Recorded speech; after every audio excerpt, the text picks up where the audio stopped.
నమస్కారం. తెలుగు జ్యోతి ఛానల్కు స్వాగతం, సుస్వాగతం.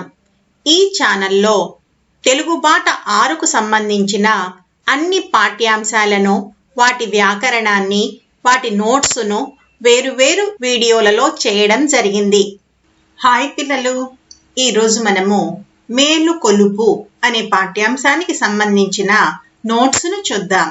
అర్థాలు: మొదటిది సత్కవి, మంచి కవి. రెండవది పుంగవము, ఎద్దు. మూడవది వెలది, స్త్రీ. నాలుగవది దుర్గతి, చెడ్డ స్థితి. ఐదవది మున్నీరు, సముద్రం. ఆరవది డెందము, హృదయము. ఏడవది పాతకము, పాపము. ఎనిమిదవది మనుట, జీవించుట. తొమ్మిదవది పోరు, యుద్ధం. పదవది జ్వాల, మంట. 11వది స్వాంతం, హృదయం. వచనాలు: ఏకవచనం, బహువచనము. మొదటిది సూర్యుడు, సూరులు. రెండవది మణి, మణులు. మూడవది జాతి, జాతులు. నాలుగవది హితుడు, హితులు. ఐదవది హక్కు, హక్కులు. ఆరవది కవి, కవులు. ఏడవది క్షేత్రము, క్షేత్రములు. ఎనిమిదవది దేశం, దేశాలు. తొమ్మిదవది పుంగవుడు, పుంగవులు. పదవది జ్వాల, జ్వాలలు. వ్యతిరేక పదాలు: మొదటిది పుణ్యం, పాపం. రెండవది సద్గుణం, దుర్గుణం. మూడవది దుఃఖం, సుఖం. నాలుగవది దుర్గతి, సద్గతి. ఐదవది స్పృశ్యత, అస్పృశ్యత. ఆరవది ద్రోహం, మేలు. ఏడవది స్వర్గము, నరకము. ఎనిమిదవది శాంతి, అశాంతి. తొమ్మిదవది భద్రం, అభద్రం. పదవది ఖ్యాతి, అపఖ్యాతి. పర్యాయ పదాలు: మొదటిది అఘము, పాపము, దురితము. రెండవది డెందము, హృదయము, ఎద. మూడవది తరుణము, సమయము, కాలము. నాలుగవది దుఃఖము, ఖేదం, బాధ. ఐదవది మదం, గర్వం, పొగరు. ఆరవది రణం, యుద్ధం, పోరు. ఏడవది స్వర్గం, దివి, నాకం. ఎనిమిదవది సమూహం, గుంపు, రాశి. ప్రకృతి, వికృతి. మొదటిది ప్రాణం, పానం. రెండవది సుఖం, సుఖం. మూడవది కీర్తి, కీరితి.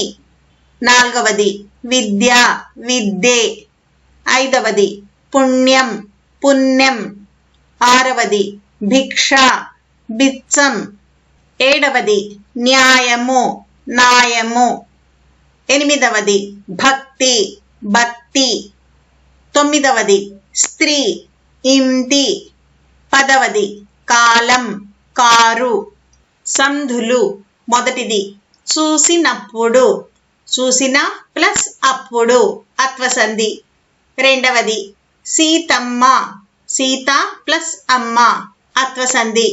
మూడవది తగినంత, తగిన ప్లస్ అంత, అత్వసంధి.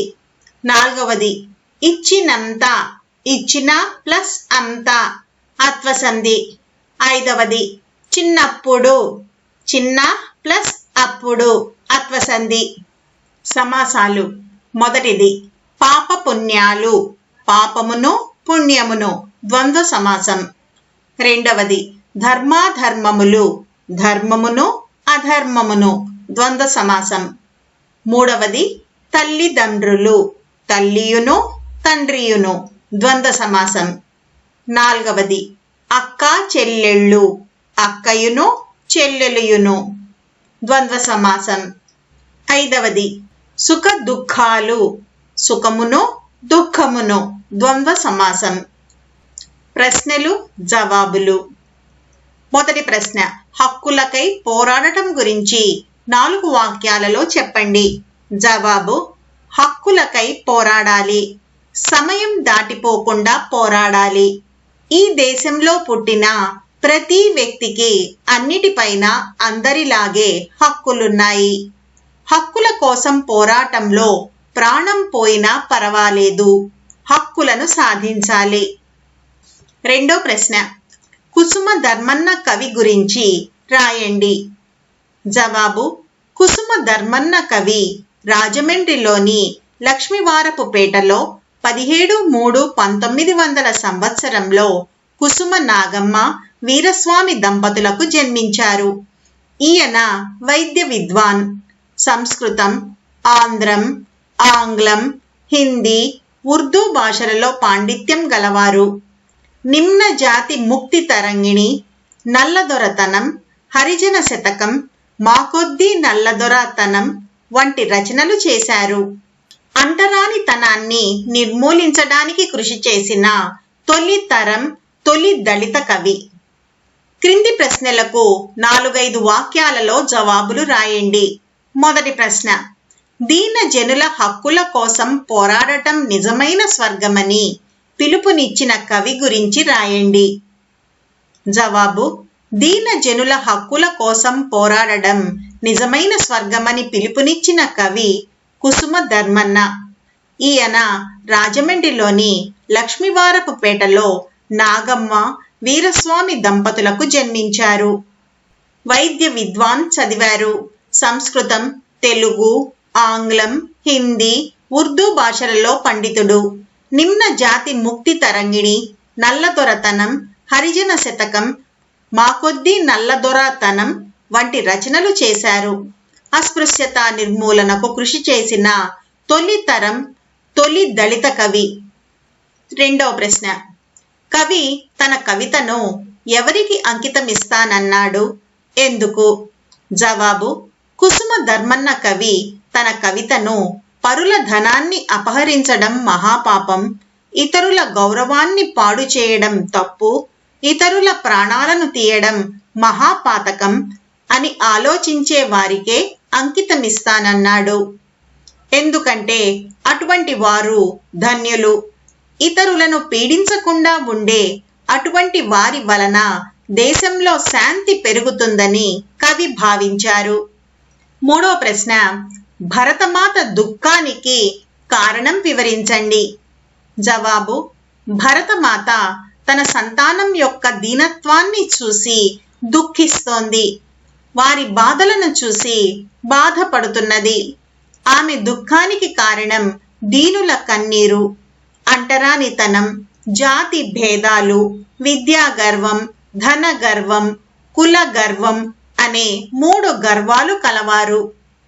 కింది ప్రశ్నలకు 8 నుండి 10 వాక్యాలలో జవాబులు రాయండి. మొదటిది, భరతమాత గొప్పతనాన్ని కవి ఏమని వర్ణించాడు? జవాబు: భరతమాత సకల సద్గుణ రాశి. ఆమె అందరి పాపాలను దూరం చేస్తుంది. అందరి చేత పొగడ్తలందుకుంటుంది. గొప్ప తేజస్సు కలది. అనేక విధాలుగా కీర్తి కలది. కోరిన వరాలనిచ్చే పారిజాత వృక్షం వంటిది. కాళిదాసు మొదలైన కవులను కన్నా విద్యావతి, కృష్ణదేవరాయలు వంటి వీరులను కన్నా వీరమాత, కాశీ వంటి పుణ్యక్షేత్రాలు ఉన్న పుణ్యభూమి, కోహినూర్ వజ్రం వంటి మణులను కన్నా రత్నగర్భ మన భరత భూమి.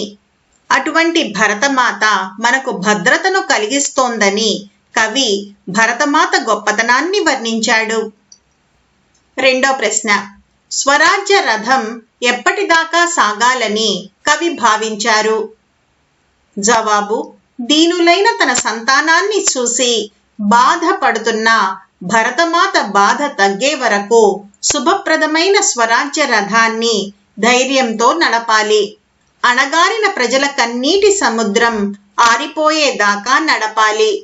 అంటరానితనం అనే బడబాగ్ని చల్లారేదాకా సాగించాలి. జాతి భేదాలు పోయి భరతమాత శరీర అవయవాలన్నీ సరిగ్గా రూపుదిద్దుకునే వరకు సాగాలి. ధర్మానికి అడ్డుపడే విద్యాగర్వం, ధనగర్వం, కుల గర్వం నాశనమయ్యే వరకు భారతీయుల మేలును కోరేవారు స్వరాజ్య రథాన్ని నడపాలని కవి భావించారు. ఈ వీడియో మీకు నచ్చినట్టయితే లైక్, షేర్ మరియు సబ్స్క్రైబ్ చేయండి. కొత్త వీడియో నోటిఫికేషన్ కొరకు బెల్ ఐకాన్ను ట్యాప్ చేయండి.